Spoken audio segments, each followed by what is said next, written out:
जय हिंद दोस्तों। आज के इस वीडियो में हम लोग बात करने वाले हैं क्लास 9 हिंदी का चैप्टर नंबर 2 जो कि कृतिका का है। जहां दोस्तों कृतिका भगवान का ये चैप्टर 2 है, मेरे संग की औरतें। आइए इस वीडियो में हम लोग 15 ऐसे एमसीक्यू को देखेंगे, उसे समझेंगे और उसे हम लोग आंसर करेंगे जो कि आपके एग्जाम से रिलेटेड होगा। बहुत ही ज़्यादा मतलब पूछा गया है, इसमें से किसी को भी एक को उठा करके सिलेक्ट करके यहाँ पर पूछा जाएगा। तो वीडियो को ध्यान से देखना, तभी आपको समझ में आएगा। चलिए वीडियो को शुरू करते हैं, देखते हैं कौन कौन सा ऑब्जेक्टिव किस टाइप में पूछा जाता है। आइए सबसे पहला ऑब्जेक्टिव हम लोग देखते हैं।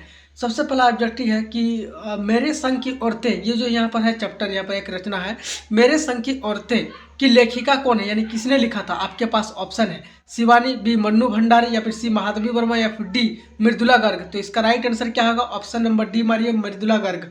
याद रखिएगा, लेखिका या लेखक हो या कवि हो या यहाँ पर कोई भी नाम हो एक जिसने लिखा है इस चैप्टर का, उसका याद रखना बहुत ही ज़्यादा जरूरी है। नाम एक नंबर में पूछा जाता है, वेरी वेरी इंपॉर्टेंट है। आइए आगे बढ़ते हैं क्वेश्चन नंबर 2 की ओर। क्वेश्चन नंबर 2 है कि रचना, ये जो रचना है दोस्तों मेरे संग की औरतें, ये किस विधा में लिखी गई है। ऑप्शन ए नाटक, या फिर बी कहानी के रूप में, या फिर सी आत्म कथात्मक संस्मरण, या फिर डी कविता।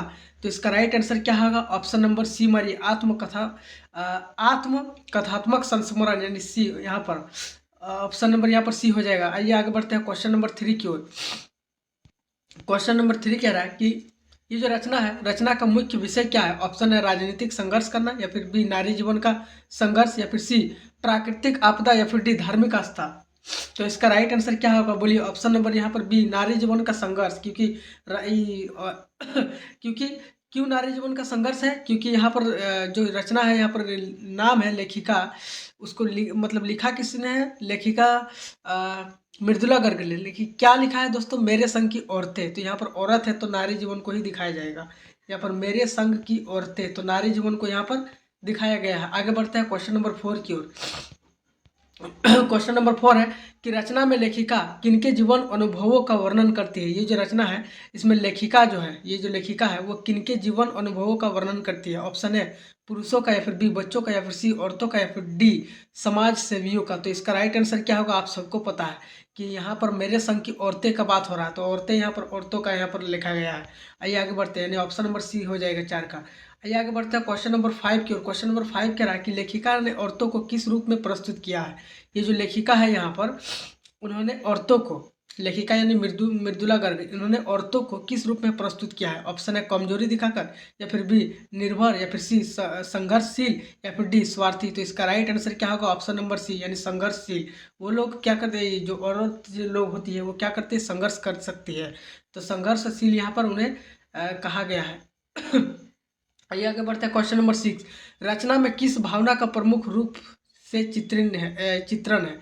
रचना में किस भावना का प्रमुख रूप से चित्रण है। ऑप्शन है करुणा, या फिर बी हास्य, या फिर सी क्रोध, या फिर डी रोमांच। तो इसका राइट आंसर क्या होगा? ऑप्शन नंबर है करुणा मारिए। यहाँ पर करुणा, यहाँ पर हृदय दिखाया गया है। आगे बढ़िए क्वेश्चन नंबर 7 की ओर। क्वेश्चन नंबर 7 कह रहा है कि मेरे संग की औरतें में किन मूल्यों पर जोर दिया गया है। ऑप्शन आपके पास है ए त्याग और सहनशीलता, बी धन और वैभव, सी सत्ता और शक्ति, डी प्रसिद्ध और नाम। तो इसका राइट आंसर क्या होगा दोस्तों? आप लोग यहाँ पर बोलिए। मेरे संग की औरतें हैं यहाँ पर, तो उनका यहाँ पर कौन सा ऑप्शन यहाँ पर सूट खाता है यहाँ पर औरतों को लेकर के? तो बताइए यहाँ पर कौन सा? धन और वैभव का तो यहाँ पर बात ही नहीं हुआ है, सत्ता और शक्ति का भी बात नहीं हुआ है, प्रसिद्ध प्रसिद्धि और नाम, तो ये भी नहीं यहाँ पर प्रस्तुत हुआ है या फिर किया गया है। तो यहाँ पर ऑप्शन नंबर ए सही हो जाएगा, त्याग और सहनशीलता को यहाँ पर दिखाया गया है नारी जीवन को। आइए आगे बढ़ते हैं क्वेश्चन नंबर 8 की ओर। ये जो रचना है, रचना का उद्देश्य क्या है। ऑप्शन है मनोरंजन करना, या फिर बी नारी जीवन की वास्तविकता दिखाना, या ऐतिहासिक जानकारी देना, या फिर धार्मिक शिक्षा।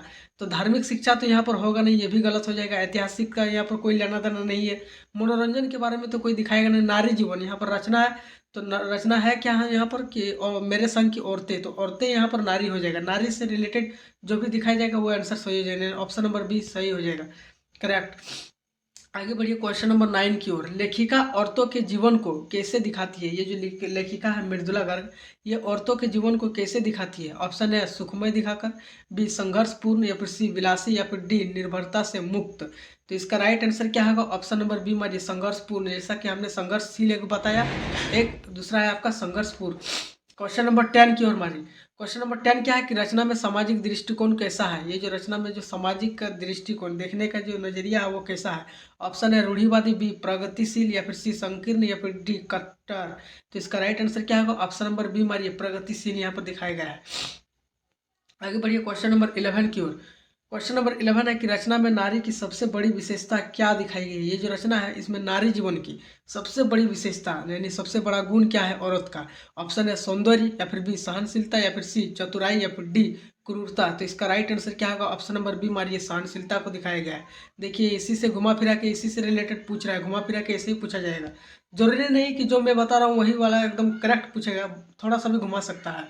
क्वेश्चन नंबर 12, लेखिका समाज की किस सच्चाई को उजागर करती है। मृदुला गर्ग जो लेखिका है वो समाज की किस सच्चाई को उजागर करती है मेरे संग की औरतों के माध्यम से।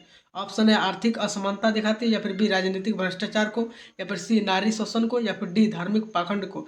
तो मेरे संग की औरतें यहाँ है, यहाँ पर तो औरत का मतलब उल्टा औरत का ही क्या पर बच्चे नारी यहाँ पर हो जाएगा। तो ऑप्शन नंबर यहाँ पर सी हो जाएगा, नारी। देखिए यहाँ पर नारी से रिलेटेड जो भी आएगा उसे ध्यान से देखिएगा। एक ही क्वेश्चन आपका ऑप्शन रहेगा, फटाक से मार दीजिए। क्वेश्चन नंबर 13, ये रचना का स्वर कैसा है। ये जो रचना है उसका स्वर कैसा। ऑप्शन ए व्यंग्यात्मक, या फिर बी करुणामय, या फिर सी देशभक्ति, या फिर डी हास्य प्रधान। तो इसका राइट आंसर क्या होगा, ऑप्शन नंबर बी मारिए, ऑप्शन बी करुणामय, ऑप्शन बी हो जाएगा यहाँ पर। आइए आगे बढ़ते हैं क्वेश्चन नंबर 14 की ओर। क्वेश्चन नंबर 14 क्या है कि मेरे संग की औरतें रचना किस दृष्टिकोण से देखी गई है, मतलब लिखी गई, सॉरी देखी नहीं लिखी गई है, किस दृष्टिकोण से। ऑप्शन है पुरुषवादी, बी नारीवादी, सी साम्यवादी, या फिर डी धर्मवादी। तो मेरे संग की औरतें यहाँ पर जहाँ कभी भी आपको औरतें यहाँ पर नजर आ जाए दोस्तों, क्या नजर आ जाए औरतें, तो आपको क्या मारना है, फटाफट से नारी मार देना है। राइट आंसर हो जाएगा ऑप्शन नंबर बी मारिए, नारीवादी। कुछ देखना ही नहीं। अगला क्वेश्चन, अगला ऑप्शन नंबर क्वेश्चन नंबर 15 मेरा लास्ट क्वेश्चन है दोस्तों आप लोगों का, कि रचना का मुख्य संदेश क्या है। ये जो रचना है मेरे संग की औरतें ये क्या संदेश देना चाहती है लोगों, तो क्या पहुंचाना चाहती है। ऑप्शन है नारी सम्मान और समानता, या फिर डी बी शिक्षा का महत्व, या फिर सी राजनीति की भूमिका, या फिर डी आर्थिक विकास। तो जैसा कि हमने आपको बताया कि रचना ही है हमारे दोस्तों कि मेरे संग की औरतें, तो औरतें का क्या हो जाएगा यहाँ पर, नारी हो जाएगा। या नारी को भी हम लोग औरतें बोलते हैं, तो इसमें ज़्यादा सोचना नहीं है। इसमें नारी सम्मान और समानता को दिखाया गया है। यही संदेश देना चाहते हैं कि नारी को हमें सम्मान करना चाहिए और समानता देनी चाहिए। पुरुषों की अपेक्षा नारी को भी समान अधिकार देना चाहिए, समानता उन्हें सब कुछ यहाँ पर उन्हीं के तुलना में मतलब दिया जाना चाहिए। तो यहाँ पर ये संदेश देना चाहते हैं मृदुला गर्ग इस कहानी के माध्यम से, रचना के माध्यम से मेरे संग की औरतें। दोस्तों हमारा चैप्टर यहीं पे खत्म होता है। मिलते हैं नेक्स्ट वीडियो में इसी तरह के इंटरेस्टिंग वीडियो के लिए। तब तक के लिए जय हिंद।